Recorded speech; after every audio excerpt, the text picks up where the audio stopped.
Ako si Mira Bueno at tatalakayin natin ang tungkol sa kakapusan at kakulangan sa buhay. Narito si Abilino upang makipanayam sa isang ginang mula sa Tondo. Child? Magandang araw mga palaban. Makakapanayam natin si Ginang Mira Bueno tungkol sa epekto ng kakapusan at kakulangan. Sa buhay. Magandang araw po, Ginang Mira Bueno po. Magandang araw naman. Bakit? Anong kailangan? Ano po ang inyong saloobin sa epekto ng kakapusan at kakulangan sa inyong buhay? Para saan po ba yan? Para po sa report po namin. Bali, study po ba yan sa school ninyo? Opo. Okay. Ano pakiulit nga po yung tanong, sir?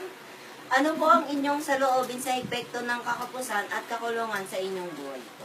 Ay, malaking epekto ito. Bali, alam mo bang napakahirap ng buhay ngayon. Lalong-lalo na sa akin, 4 ang anak ko, lahat estudyante. So, ang epekto nito sa akin ay napakahirap. Gawa nga ng unang-una, driver yung asawa ko. Tapos, tawag dito, grade 11 yung anak ko. Doon na sa public school siya nag-aaral, napakarami ring bayarin. Umuupa kami ng bahay, nagbabayad kami ng ilaw. Ang nagiging epekto kasi sa amin nito, talagang kailangan namin magtipid at kailangan namin maghigpit ng mga budget para lang mapagkasya ito sa pang-araw-araw na pangangailangan ng mga bata. So, yun lang. Sana nga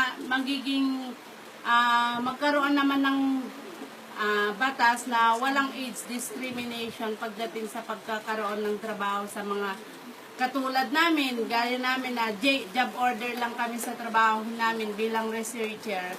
So after nung job order na yon, wala na rin trabaho, tenga na. So hindi kami pwedeng mag-apply sa ibang agency na para ma-regular sa trabaho. So yun lang naman ang hiling namin para naman kahit papano makatulong din kami sa pamilya, sa asawa namin bilang head of the family.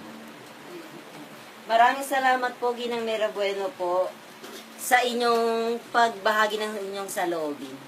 Salamat. Ito po ulit si Shaila Villar. Magandang araw, ako po si Kunana. Narito ako sa isang barangay sa Tondo, Maynila upang makapagpanayam kay Ginoong Kunanan tungkol sa kakapusan at kakulangan.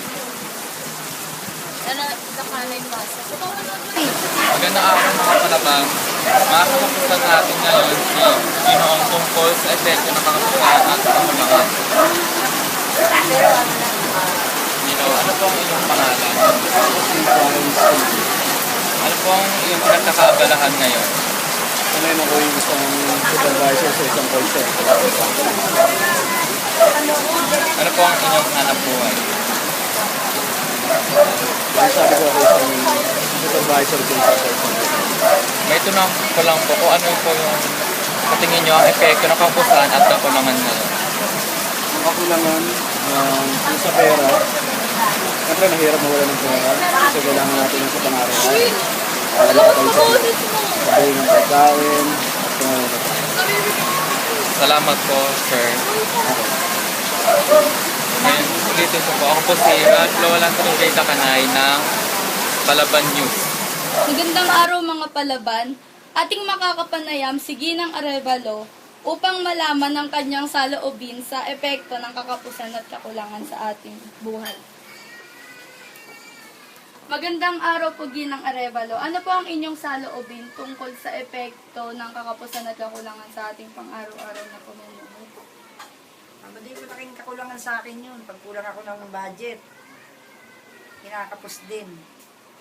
Mahirap pagkasyahin ng kita pagkakulang. Nakakautang, ganyan. Pwede na to. Maraming salamat po dahil binahagi niyo sa akin ang inyong saloobin. Magandang araw po ulit at ako si Magandang araw po, ako si Ralph Lawalan Trujeta Kanay. Narito ako sa isang barangay sa Tondo, Maynila upang makipanayam tungkol sa kakapusan at kakulangan. Pasok, please. Magandang araw mga palaban. Makakapanayam natin si Ginang Linda tungkol sa epekto ng kakapusan at kakulangan. Magandang araw po Ginang Linda. Ano po ang inyong hanap buhay sa ngayon?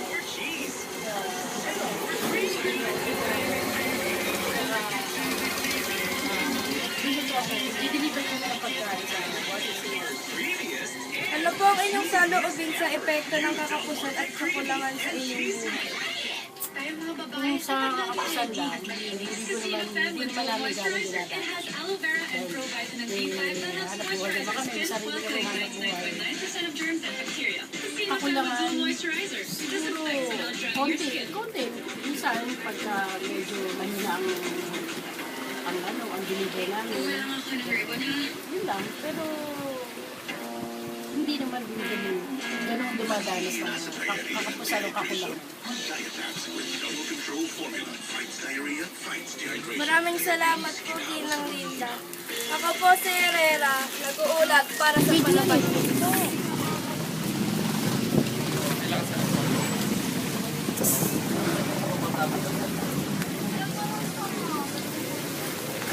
Magandang araw po. Ako po si Shail Abilino po. Narito ako sa isang barangay sa Tondo, Maynila, upang makapanayam tungkol sa kakapusan at kakulangan. Magandang araw po. Ano po ang inyong saloobin sa epekto ng kakapusan at kakulangan sa inyong buhay? Ano po ang inyong saloobin sa epekto ng kakapusan at kakulangan sa inyong buhay? Paano kakapusan? Parang ano Kasi po? sabihin na natin na meron kaming hanap buhay, nagtitinda kami, kumikita. Oo, tama. May kakapusan. Kasi hindi naman ganun kalaki yung nagiging sobra dun sa pinupuhunan namin. Kung pantawid lang, maaari. Pero may mga excess kasi kagaya ng mga anak ko nag-aaral. May biglang gastos ng mga gamit sa school supplies, gano'n, pamasahe, lalo't tumuulan. Lamang po. Maraming salamat po, Ginoong Paparap. Paparap po. Ito po ulit si Shail Abilino nag-uulat po sa inyo. Magandang araw po. Ako si Lowell Anthony J. Takanay. Narito ako sa Tayuman PCT, Manila upang makipanayam tungkol sa kakapusan at kakulangan. Ano po ang inyong saloobin sa epekto ng kakulangan at kakapusan sa inyong buhay? Ang masasabi ko lang, meron na akong pamilya. Siyempre, ang pamilya, o maski ang isang tao ay walang pamilya, kailangan niya ng makakasalamuha.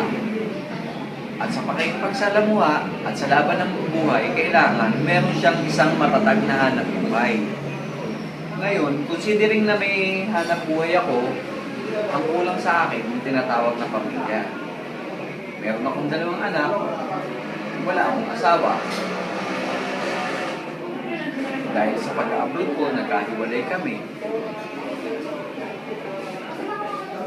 Yung mga kakulangan, hindi naman kailangan dumating sa akin yan. Nanatiling yung patience ko, nasa level up ako ng patience. At bilang alagad ng batas, napapanatili kong walang dungis ang aking pats, ang aking pangalan. Pinagkakasya ko ang aming sahod, gayong paman, dahil nga sa maliit ang aming sahod, umiisip ako ng mga paraan para makadagdag pantustos para sa araw-araw namin ikabubuhay. Para kami makakatae, mapag-aral ko mga anak ko, at yung extra leisure, kung meron lang, kaya nga nang nabanggit ko kanina, na yung mga paraan ba na sumasideline ako, buy and sell ng kotse,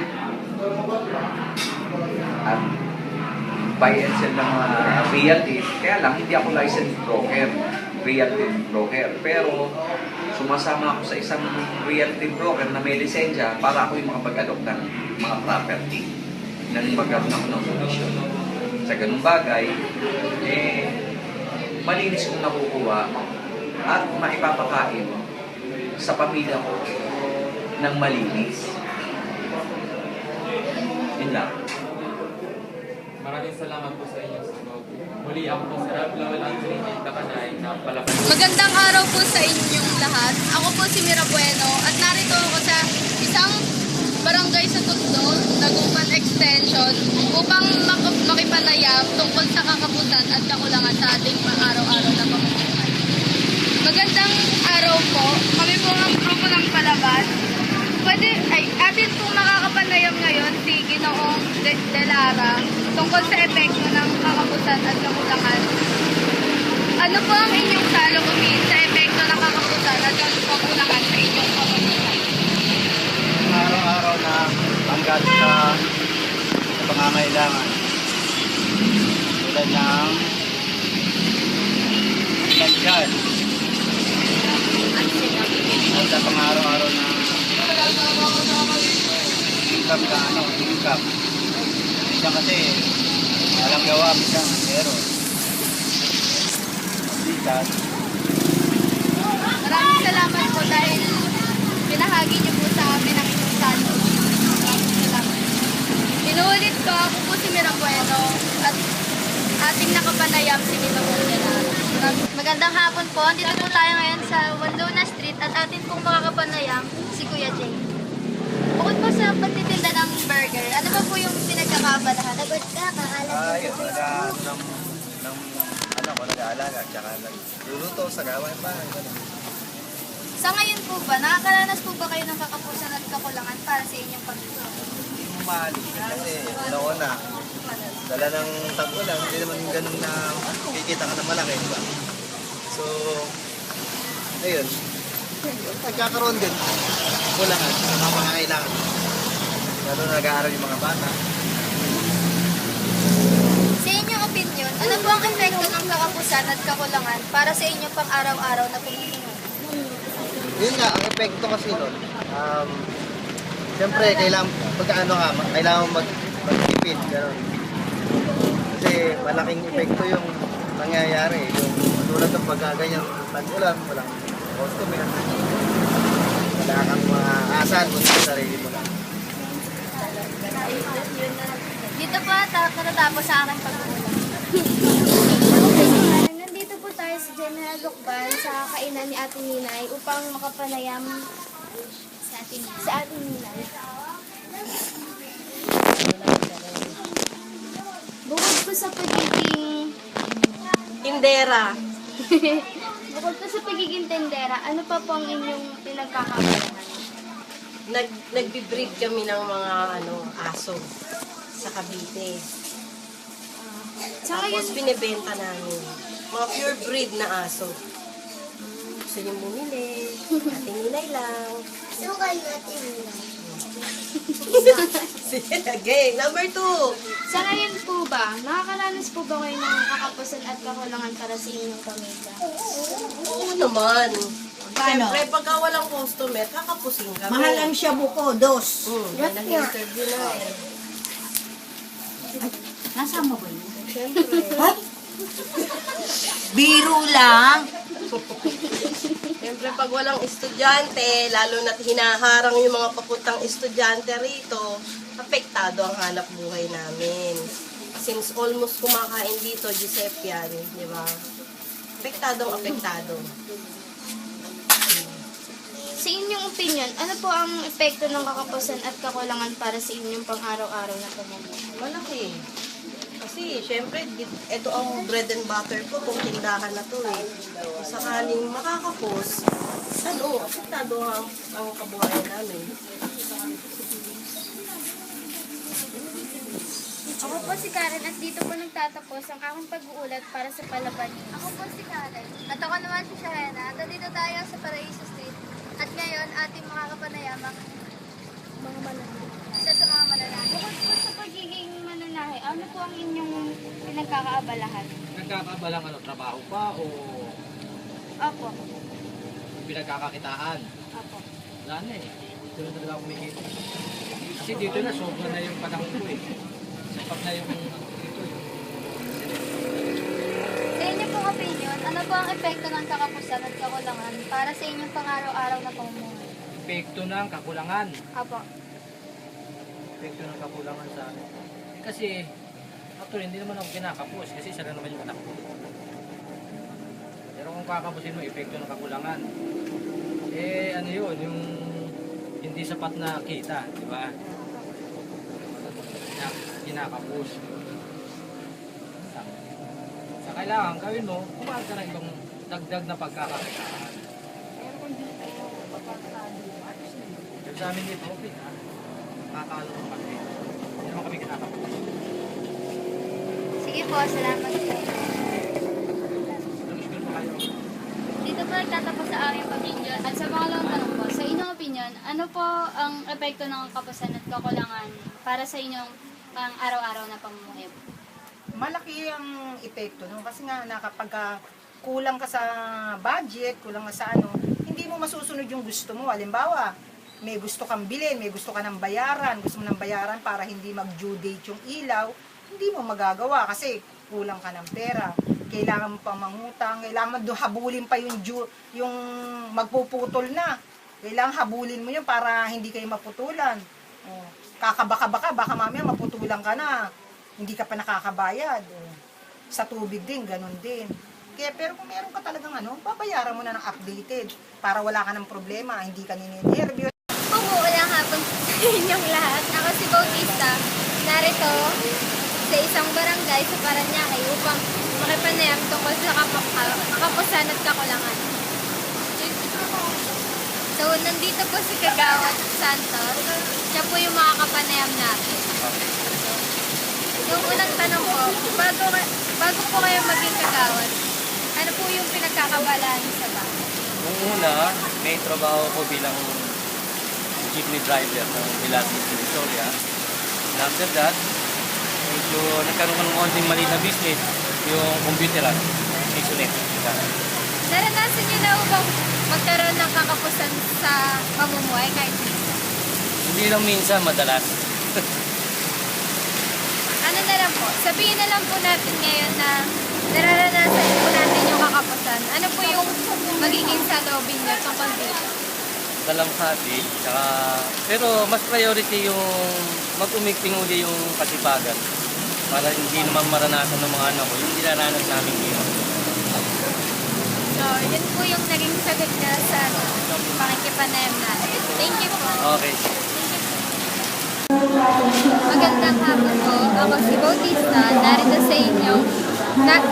sa isang convenience store sa Blumentritt upang makipanayam tungkol sa kapupusan at kakulangan. Vanessa, spirit. Siya po si Ate Vanessa. Siya po yung interview natin ngayon. So, bago po kayo bago po kayo magbenta ng mga ganyan, ano po yung pinaka-pinagkakabalaan niyo sa bahay? Marami, naglalaba ako, naglinis, nagluluto, nagtitipid ng mga damit, nagtatapay, nag-aalaga yung mga anak ko. Naranasan niyo na po bang yung pagkakaroon ng kakapusan kahit minsan? Kakapusan saan ba? Sa bagay? Sa pagkain ba? Sa lahat. Oo naman. So, ano po yung magiging saloobin nyo kung nararanasan po natin ngayon yung kakapusan? Siyempre mahirap kasi pagkapos ka, dito kasi sa atin, hindi na mahalaga kasi ang pera eh. Kasi pag wala kang pera, wala kang pambili, wala kang... Although na hindi ko naman sinasamba ang pera kung tutusin kung hindi nga kailangan yan, bakit kakailanganin ko? Kaya lang nga dahil sa dito sa mundo natin, ang kailangan natin is pera. Pero siyempre Diyos din kailangan yan. Thank you po, ate. Narinig na natin yung sagot ni ate. Yun po yung magiging saloobin dun sa kakapusan sa kakulangan. Magandang araw po. Ako po si Bautista. Nandito po ako sa Parañaque upang kunin ang panayam bukod sa kakapusan at kakulangan.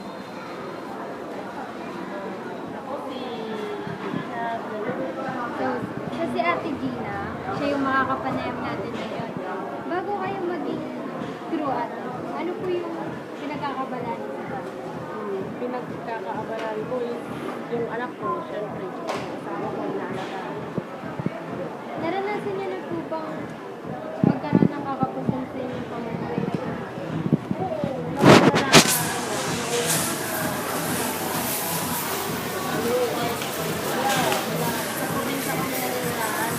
Bali 2 years pa lang kami sa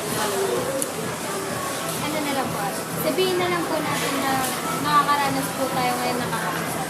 Ano po yung pwedeng maging sa loob ng Olbis? Tungkol po sa kakapusan.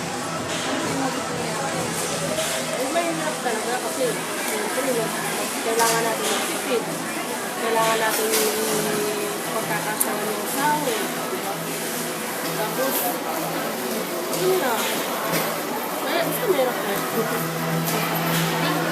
So, yun na po yung yun po yung nakuha natin sa tungkol sa kakapusan.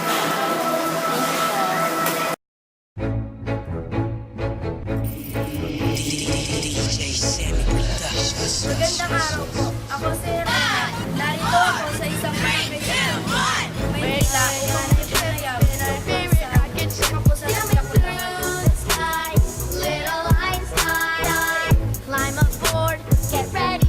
Magandang araw mga palabas. Makakapanayam natin ang siginang at arebado tungkol sa epekto ng kapusan at kakulangan.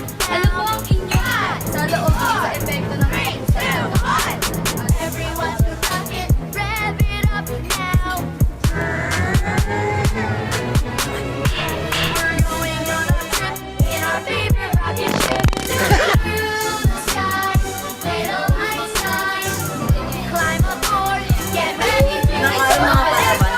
Makakapanayam natin